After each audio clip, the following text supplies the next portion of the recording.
So you should be able to see me in there, red, orange, and yellow guy. My beard should be blue. So we're looking for those cold spots. They're going to be blue and black. So I want them, we're always going to have blue and black because it's going to be in reference to whatever's inside the frame. So I'm looking for those blue and black shapes to either move or to take shape. When I say take shape, I want a head, shoulders, moving arms, and legs. That's what we've caught with this guy in the past. That's hopefully what we'll capture with it again. So this camera we'll use for about half the night, and then we're going to switch up the camera just based off of the location that will be next after the halfway point, just because we're going to be dealing with an apparition there. Apparitions don't always show up in thermals like this, but again, hopefully you'll see as we kind of swap things out.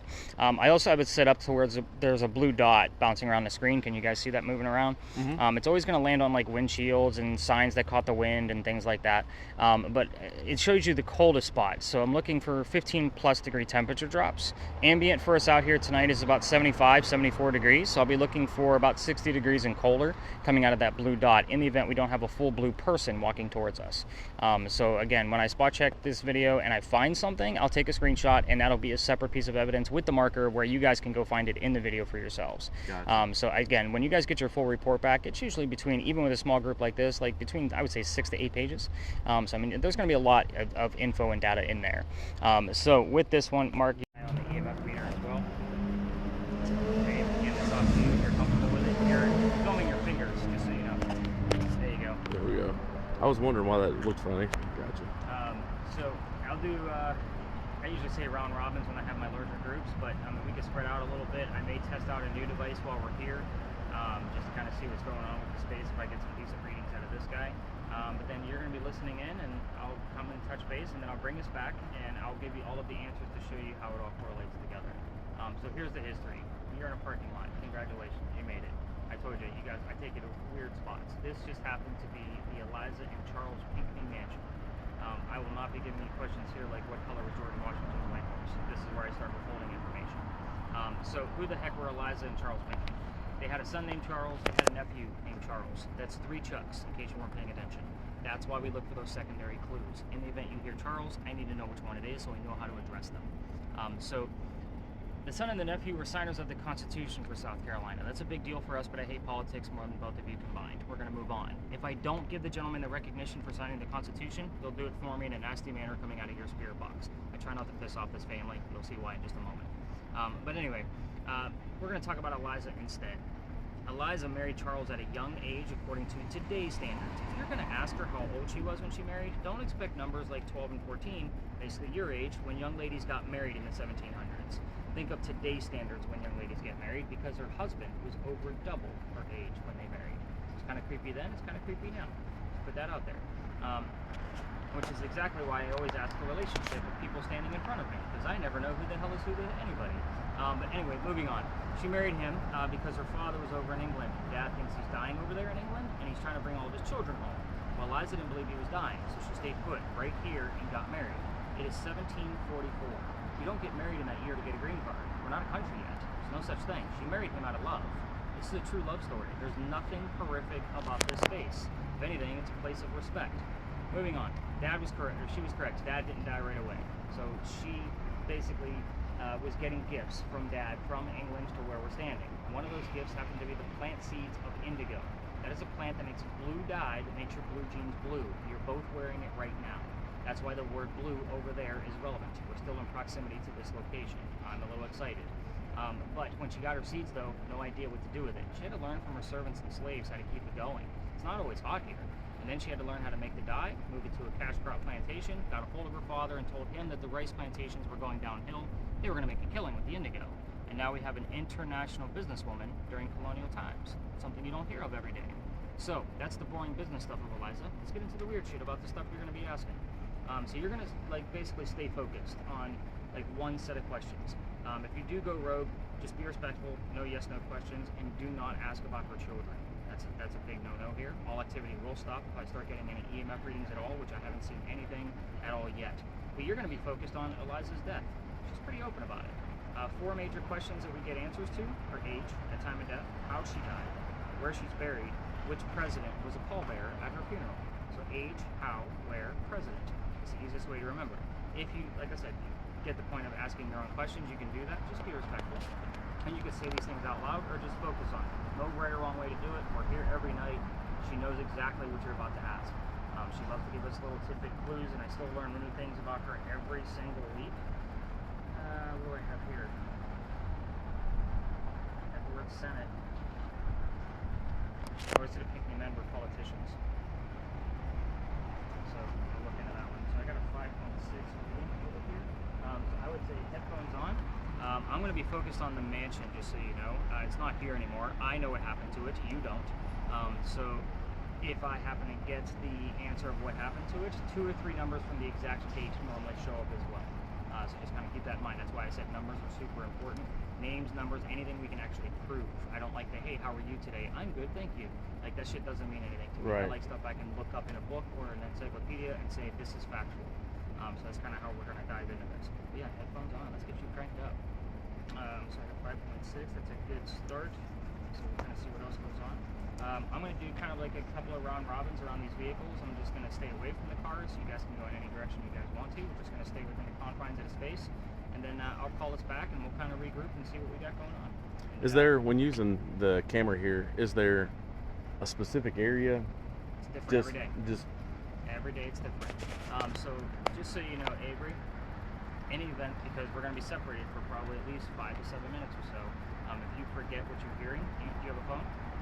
Use your phone to take notes. That way you can kind of keep a tally on it, and I'll just kind of cherry pick out of that. It seems like you're going to be really good at this. Most teenagers are. So we'll kind of see how it goes. I just wanted to give you something so you can remember some of your stuff. If somebody's walking by, just lower your camera like you're just holding a phone. It's kind of 1, got something here, 5, 6. Hey, Elijah.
Small spike up there.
Mm-mm. And that's honestly the way to do it, is to try to keep it pretty still or move very slowly. Right. Just Just kind of keep scanning around. And by the way, that blue dot defaults to the sky every time. So if you can try to keep the sky out of view, Okay. that helps. I got you. Just because the sky doesn't have a surface on it. A surface template only. And that's a person walking across that alley over there. In case he shows up on your meter. Yeah. I don't know if he showed up or not. No, not yet. Oh, he's passed already. Yeah. Oh yeah, he's on there. I can see him. He's pure white. Oh, yeah, right there. Yep. So there is such a thing as heat anomalies too, because temperature fluctuates. So if Right. you find a hot spot that's growing in temperature pretty quickly, Mhm. then that means a cold spot is being generated nearby. 'Cause Okay. It does fluctuate. So they're a rarity, but we have caught them. And most people are like, "Oh, this is getting hot really fast." I'm like, "Where?" Yeah. Let's get a temperature read on that thing.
One more little blip at Lake 8. That's about the extent of it.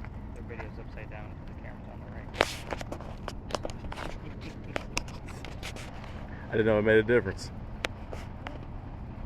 Well, that was wasted. I don't normally get a whole lot of EMF out of this location. Wow,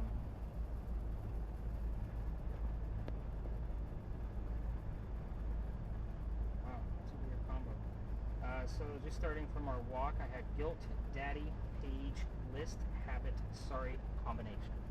So if any of those start to stand out to you, I'll just read them off like that, considering we might actually have somebody following us around.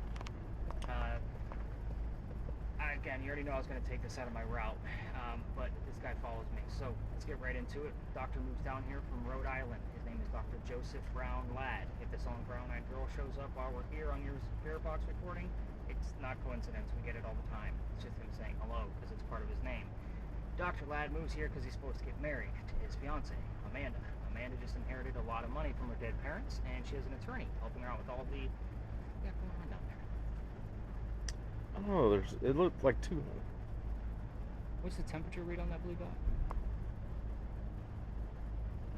Can you read it? I can't see it. 70, Okay. 75, 74. Yeah, let me know if that goes down any further. 'Cause that's still, I mean, it gets a little warmer down here. Like the ambient should probably be right around 78, 79. But yeah, I'd normally look for, I'm going to still look for a 60 down here. That's just weird. But she has an attorney helping her out with all of this cash flow that she just got from her dead parents, and the attorney thinks that Dr. Ladd is just after her money. So he tells the doctor to tells Amanda to get rid of the doctor. He moves to Charleston to prove that he's not after her money. On his way into town, he had a coachman. The coachman set him up to be robbed and killed. It wasn't a very good start to his stay here. But somebody was walking by and seeing what was about to happen to the newcomer, and his name was Ralph Isaacs.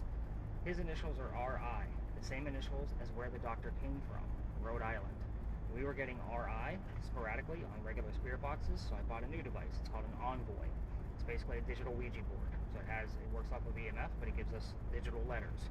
We've had RI show up on that thing whenever I bring up Ralph's name about 6 or 7 times in the past year. So take that for what it's worth. It's completely random. But moving on, Ralph tells the doc, "Hey dude, I know this guy. He's going to try to kill you. Just come with me. I got friends at 59 Church Street. You can rent a room from them. You'll be safe and good to go." Well, Doc took him up on I offered, and they became friends. The longer the doctor stays here, the more money he's making. He's proving his point. He's not after Amanda's money. He's making his own. Amanda got wind of this, and she's moving down so they could be married, and Dr. Ladd became known as the Whistling Doctor, as you mentioned earlier. So, this is part of the reason why I wanted to take this out of my route, is because it's a giant cliche. No matter what haunted city you guys go to, there's going to be a cliched whistling ghost. We all have one. This one just happens to be a doctor. So why are we in this particular alley? This used to be called Dueler's Alley, as you guys already know. So here's how the duel started and how it went down. Dr. Ladd and Ralph they go to see plays together, but they can't sit next to each other because the doctor makes more money. That's the hierarchy of Charleston. So they had to discuss the plays on the way home. They go see Richard III one night, and they are arguing over the new actress they just saw. Doc thought she was great, Ralph didn't. They start arguing, and then Ralph is insulting the doctor's fiancée, Amanda, back home in Rhode Island, and it got really ugly between the two of them, and they went their separate ways. But Ralph, as you already probably know, went to his friends at the newspaper and placed an ad in the paper telling the whole city of Charleston what he thought of the doctor. Kind of a, "you're a disgrace to society" kind of shit. Doc saw the ad, but rebutted with, "let's go to Dueler's Alley. We're going to settle this once and for all, and somebody's going to die." This all started over an actress, by the way. I just have to kind of point that out. 2 gents came down. They took their 10 paces as you reenacted. Opposite directions. They turned, and Doc pointed his gun in the air and shot his one shot. He didn't want to kill his friend, just needed the courage to show up. So Ralph had his one bullet. You remember where he put it?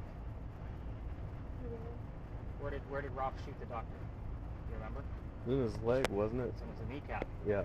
So Doc didn't die. He fell to the ground. His friends picked him up and took him home to 59 Church Street, where he died 10 days later on November 2nd of 1786 after refusing medical treatment. I'm going to point out 2 things. It is 1786. Gunshot wounds back then are a lot different than what we know of them now. Secondly, he is a doctor. He refused medical treatment, obviously, because he's a doctor himself, probably because he thought he had lead poisoning and tried to bleed it out himself. But obviously, he failed. So, if you try walking through this alley on your own without me, because I can't take you all the way through, this is a place I've been kicked out of. We'll talk about that in a minute. Use your voice recorders on your phone, but remember that every local knows the damn story. You guys aren't even local, and you remembered a good portion of the story. So, I throw a whistle down this alley every time I pass it, whether it's daytime or nighttime. It's just something we do here in Charleston, because we all know the story.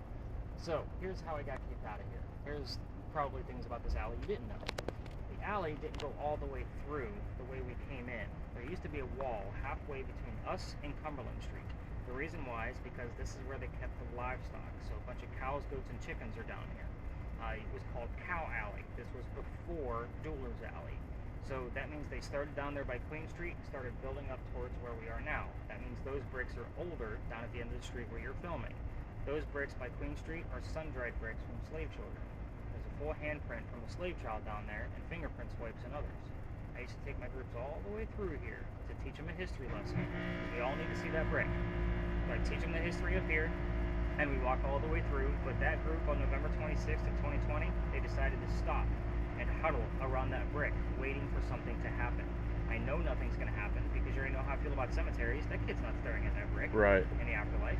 And we're standing outside the dining room window of the beautiful mansion at the end of the alley. I'm just trying to be respectful. I didn't realize we were out of bounds for tours. I was still new at this. So the new owner of that mansion came out. He was screaming and yelling at me. My daughter was on the tour that night. She was about your age, and she thought it was absolutely hysterical that her father was getting yelled at. She was all about it. So we just moved on. The next day was Thanksgiving. I don't tour on holidays. I used to work in outdoor management for Walmart. Everybody fights over cows on Thanksgiving. I'm scarred for life. I don't work on holidays. Anyway, the next day was the 28th. So I called my partner that I had at the time, and I told him what happened so I could figure out what to do. He laughed at me too and said, "Dude, you're only allowed to go down halfway. Other than that, it's residential. You got to reroute your group." Well, it's Black Friday, and I'm sold out again. So I got to come up with something quick. I told my group that night, I don't believe in the next story because I've never had anything happen over there with my equipment, but we're going to see what happens.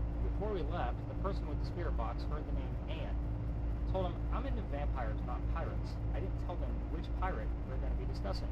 And by the way, we're not doing a pirate story tonight because they got kicked out of that space too. But I didn't tell them which pirate. The female pirate, Anne Bonny. like, okay, maybe we'll get something. I took him around the corner. I told him what I knew about pirates in Charleston, which wasn't much. Somebody else with a different spirit box heard the number 300. I didn't know what it meant. I wrote it down. I researched it. We were there November 28th of 2020. Anne Bonny's trial for piracy was November 28th of 1720.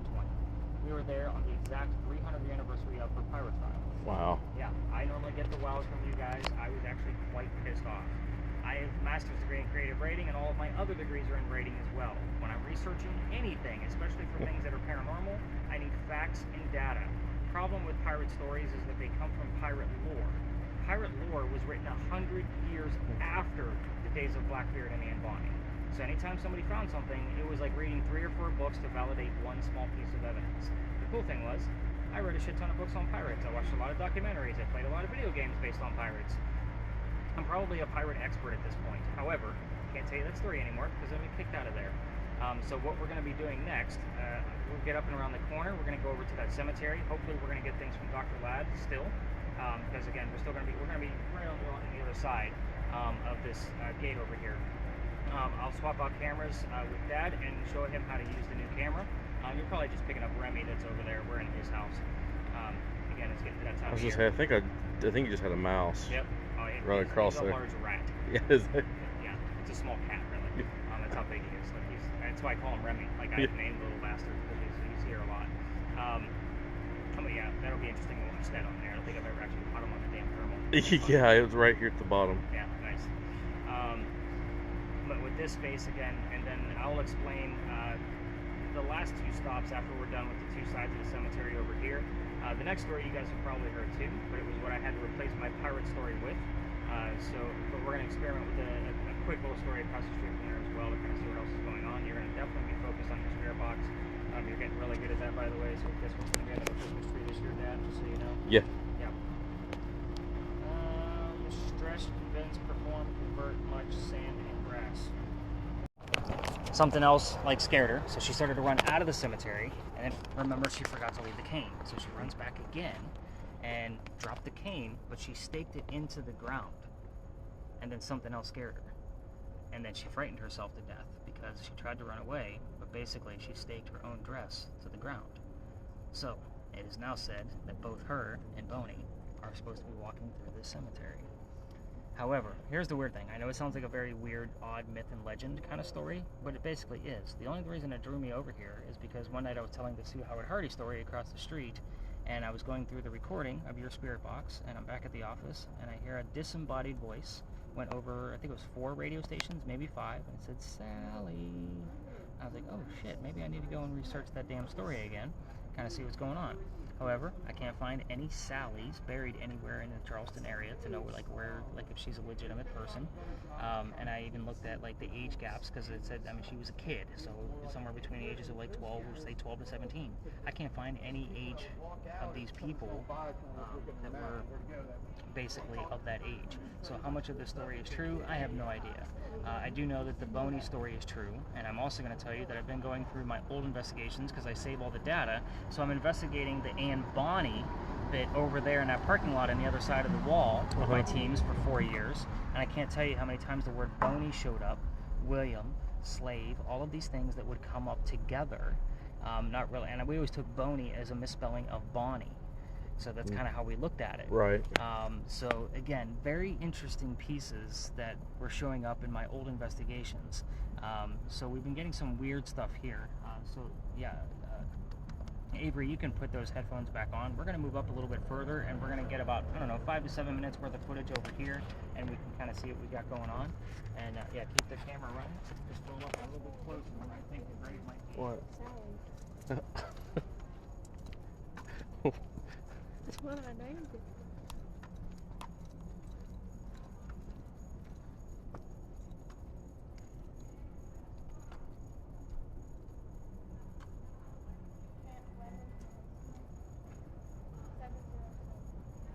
Double sevens normally show up here. That's Dr. Ladd's birthday. July 7th. Double sevens always show up here. It's Dr. Ladd's birthday. July 7th. 7-7. So she heard 707. So. Are you hearing this? He made it. Yeah, she's gonna have a child with me later. The map were already there. And I do need to get down here during the daytime. 800. So I can come and like walk through the cemetery during the daytime Mm-hmm. to try to find Boney's grave and, you know, obviously anything relative to Miss Sally. Miss Sally could be The short. lights are blind. That doesn't suit.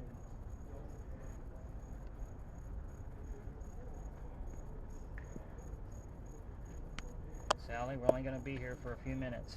Boney, if you got anything to say, you could tell us. Give us specific things that we can verify. Maybe something about the church. Turn around. She said the lights are blinding before that. There are lights inside that side of the cemetery, so idiots I like don't me. see you.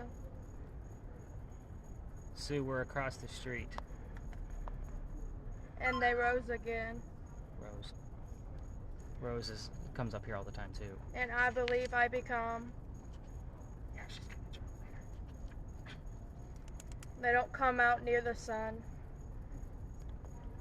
So people, there's the church Forget put a a real. light that would blind cameras to cause a light flare over there, so people weren't over there trying to recreate the Sue Howard Hardy picture. Right.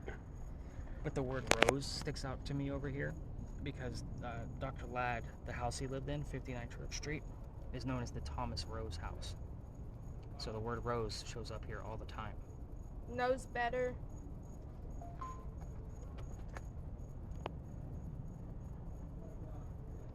Chasing Miles. $5,000. Everybody. She said. Northwest.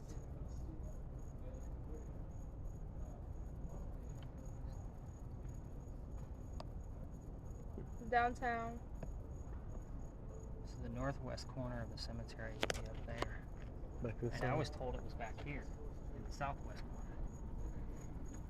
That's the story that I heard. Public radios. Everyone. Northwest corner is much easier to see with that infrared camera. Still can do that. I got a routine I go through every night. It's like a Right. checklist. You know what I mean? It happens. Life has never been more.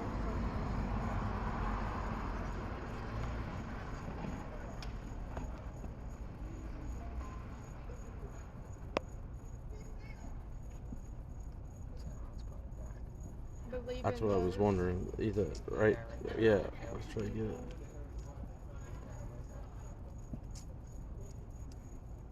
Just a small headstone in the back. Could be 92. You buy veteran owned.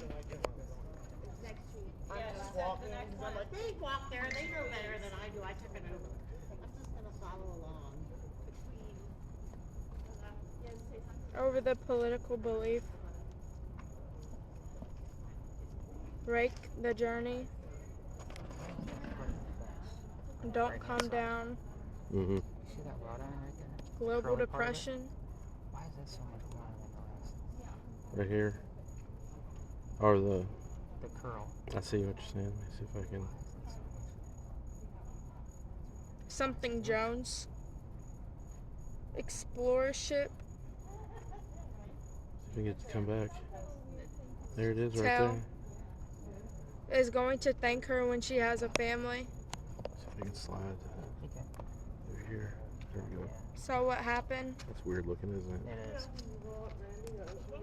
Yeah. And you go past, There's. Oh, I see what it is. There's a sign right inside, and it's got that wrought iron. Ah, that's what it is. Yep. That's it.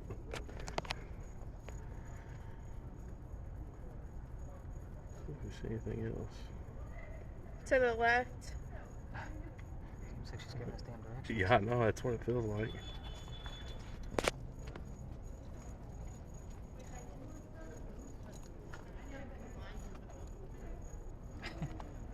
I get recognized all the time. This is the ghost hunters with the FLIR. Yeah. It is what it is. Yeah. Today. Income. I need.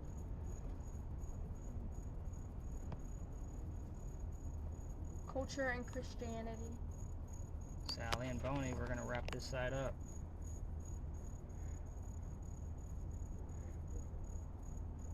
I think like the beginning part of her, You know, when she first put it on, Press like, I don't see you, where fusion. are you?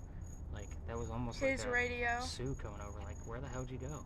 Right. It's weird. I don't usually take into consideration like For me. conversational pieces, but that was too many things in a row. Just odd. Hand, check yourself.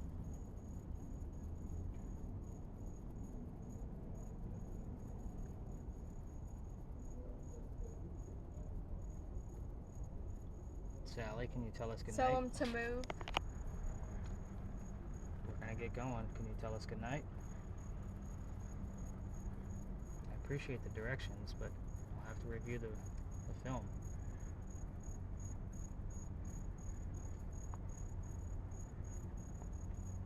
Please. Okay. I would say we're probably good to stop on that, and I'll pack it back up because the next two stops we will